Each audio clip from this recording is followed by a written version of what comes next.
Assalamualaikum warahmatullahi wabarakatuh. Wajiblah kita bersyukur kepada Allah. Salawat serta salam semoga tercurah selalu kepada junjungan kita Nabi Muhammad SAW.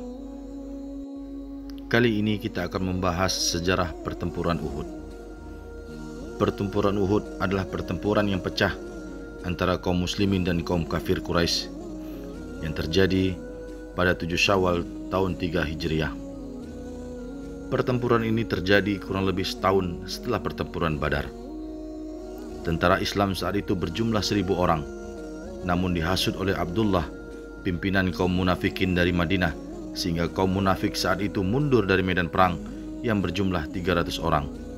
Sehingga jumlah tentara kaum muslimin yang mengikuti perang Uhud fi sabilillah yakni berjumlah 700 orang, sedangkan tentara kaum kafir berjumlah 3.000 orang.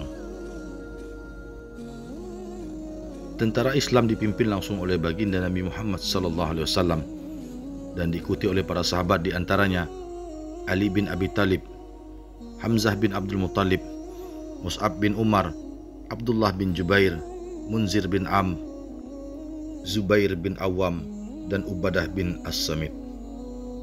Sedangkan dari kaum kafir Quraisy dipimpin langsung oleh Abu Sufyan, Hindun bin Utbah, Ikrimah bin Abu Jahal, dan Khalid bin Walid. Secara terperinci, kaum muslimin beranggotakan 650 infanteri dan 50 kavaleri atau pemanah. Sedangkan dari sisi kaum kafir Quraisy beranggotakan 2.800 infanteri dan 200 kavaleri atau pemanah. Sungguh jumlah yang tidak seimbang. Disebut pertempuran Uhud karena pertempuran tersebut terjadi di daerah Bukit Uhud yang terletak 4 mil dari Masjid Nabawi dan mempunyai ketinggian kurang lebih 1.000 kaki dari permukaan tanah dengan panjang 5 mil. Sebelum peperangan terjadi, pasukan muslimin telah menguasai seluruh jalur perdagangan yang menghubungkan Makkah dan Syam serta Irak. Mereka melakukan pencegahan atas suku Quraisy sehingga tidak dapat melewati kedua jalur tersebut. Jalur perdagangan yang tersisa bagi suku Quraisy adalah jalur perdagangan dari Makkah ke Habasyah. Pada saat ini, pasukan muslimin juga menjadikan Yasrib atau Madinah sebagai basis aman untuk kegiatan dakwah dan pangkalan militer. Di sisi lain, pasukan musyrikin dan suku Quraisy mengumpulkan laba atau keuntungan hasil perdagangan untuk dipakai membeli perbekalan dan senjata serta menyewa pasukan. Pengelolaannya diserahkan kepada Abu Sufyan. Sedangkan kaum musyrikin di Madinah dan sekelilingnya sebagian besar mengadakan perjanjian damai dengan pasukan muslimin di Madinah. Mereka tidak ikut dalam peperangan dan lebih memilih untuk menetap di pemukiman mereka. Di Madinah juga tidak ada lagi penduduk yang berasal dari kaum Yahudi. Ini terjadi setelah pengusiran Bani Qainuqah akibat melanggar perjanjian damai. Kaum Yahudi di sekeliling kota Madinah memilih mengadakan perjanjian damai dengan kaum muslimin. Setelah genap setahun, persiapan mereka benar-benar sudah matang. Tidak kurang dari 3.000 prajurit Quraisy bersatu dengan sekutu-sekutu mereka dan kabilah-kabilah kecil. Para pemimpin Quraisy berpikir untuk membawa serta para wanita karena hal ini dianggap bisa memompa semangat mereka. Adapun jumlah wanita yang diikut sertakan dalam pertempuran tersebut berjumlah 15 orang. Hewan pengangkut dalam pasukan Makkah ini sejumlah 3.000 unta, penunggang kudanya sebanyak 200 yang disebar di sepanjang jalan yang dilaluinya. Pasukan yang dilengkapi dengan baju besi adalah 700 orang. Komando tertinggi dipegang oleh Abu Sufyan bin Harb. Komandan pasukan penunggang kuda dipimpin oleh Khalid bin Walid dengan Ikrimah bin Abu Jahal sebagai asistennya. Bendera perang sendiri diserahkan kepada Bani Abduddar. Setelah persiapan dirasa cukup, pasukan Mekah bergerak menuju Madinah. Hati mereka bergolak karena dendam kesumat dan kebencian yang ditahan sekian lama siap untuk diledakkan. Al-Abbas bin Abdul Muttalib yang masih menetap di Mekah terus memata-matai setiap gerak-gerik orang Quraisy dan persiapan militer mereka. Setelah pasukan berangkat, Al-Abbas mengirim surat kilat kepada Nabi yang berisi kabar secara rinci tentang pasukan Quraisy. Utusan Al-Abbas segera pergi untuk menyampaikan surat tersebut dan mampu menempuh perjalanan Mekah dan Madinah hanya dalam waktu 3 hari.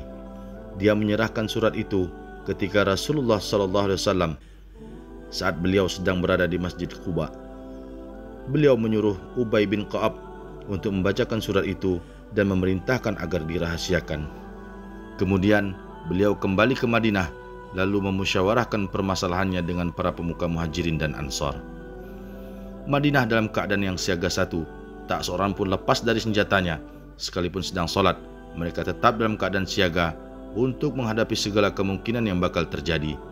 Sejumlah orang Ansar seperti Sa'ad bin Mu'az, Usaid bin Hudzair, dan Sa'ad bin Ubadah radhiyallahu anhum senantiasa menjaga Rasulullah sallallahu alaihi wasallam. Mereka selalu berada di dekat pintu rumah beliau. Setiap pintu gerbang Madinah pasti dijaga oleh sejumlah orang karena dikhawatirkan musuh akan menyerang secara mendadak. Sejumlah orang muslim lainnya bertugas memata-matai setiap gerakan musuh. Mereka berkeliling di setiap jalur yang biasa dilalui oleh orang-orang musyrikin untuk menyerang kaum muslimin. Pasukan Mekah meneruskan perjalanan dengan mengambil jalur utama ke arah barat menuju Madinah. Ketika mereka tiba di Abwa, Hindun bin Utbah, istri Abu Sufyan, mengusulkan untuk menggali kuburan bagi Rasulullah. Namun para komandan pasukan Quraisy menolak usulan tersebut. Kali ini mereka sangat hati-hati terhadap akibat yang harus dihadapi bila mereka berbuat seperti itu. Pasukan melanjutkan perjalanan hingga mendekati Madinah. Mereka melewati Wadi Al-Aqiq, lalu membelok ke arah kanan hingga tiba di dekat Bukit Uhud, tepatnya di lokasi yang disebut Ainari di sebelah utara Madinah. Pasukan Quraisy mengambil tempat di sana pada Jumat 6 Syawal tahun 3 Hijriah. Pasukan muslimin berjumlah 700 orang yang terbagi menjadi pasukan infanteri dan pasukan kavaleri atau pemanah. Jumlah pasukan infanteri sebanyak 650 orang, jumlah pasukan kavaleri atau pemanah sebanyak 50 orang. Sedangkan kaum musyrikin berjumlah 3.000 orang, sebanyak 2.800 orang berasal dari suku Quraisy dan para sekutunya, sedangkan 200 orang tentara pasukan berkuda dipimpin langsung oleh Khalid bin Walid yang berasal dari suku Quraisy. Sebanyak 700 orang memakai baju besi. Pasukan musyrikin dilengkapi dengan 200 ekor kuda dan 3.000 ekor unta. Pemimpinnya adalah Abu Sufyan bin Harb. Para istri dari pemuka suku Quraisy juga turut serta dalam pasukan ini. Pasukan musyrikin berkumpul di perkampungan Asy-Syamghah yang berada dekat dengan kota Madinah. Pasukan ini melepaskan unta dan kuda untuk memakan rumput di ladang yang dimiliki kaum Ansar. Setelahnya, perjalanan mereka lanjutkan ke Al-Aqiq. Mereka kemudian singgah di bagian bawah dari Gunung Uhud. Jaraknya hanya sekitar 5 mil dari kota Madinah. Pasukan musyrikin dibagi menjadi pasukan sayap kanan dan sayap kiri. Pasukan sayap kanan dipimpin langsung oleh Khalid bin Walid, sedangkan pasukan sayap kiri dipimpin oleh Iqrimah bin Abu Jahal. Sementara panji perang dibawa oleh Talhan bin Abi Talhah dari Bani Abduddar. Susunan pasukan dari pasukan musyrikin adalah barisan. Keamanan barisan dilakukan oleh kavaleri dari pasukan sayap kiri dan sayap kanan. Saat perang pecah, pertempuran sedang berkecamuk. Hal ini juga tercatat dalam sejarah bahwa kaum muslimin mengalami kekalahan pada pertempuran Uhud. Sebagaimana manusia biasa, wajar bila seseorang terlupa akan sesuatu. Begitu juga pasukan yang berjaga di atas Bukit Uhud. Mereka terlupa dan tersisa 8 orang saja di Bukit Uhud.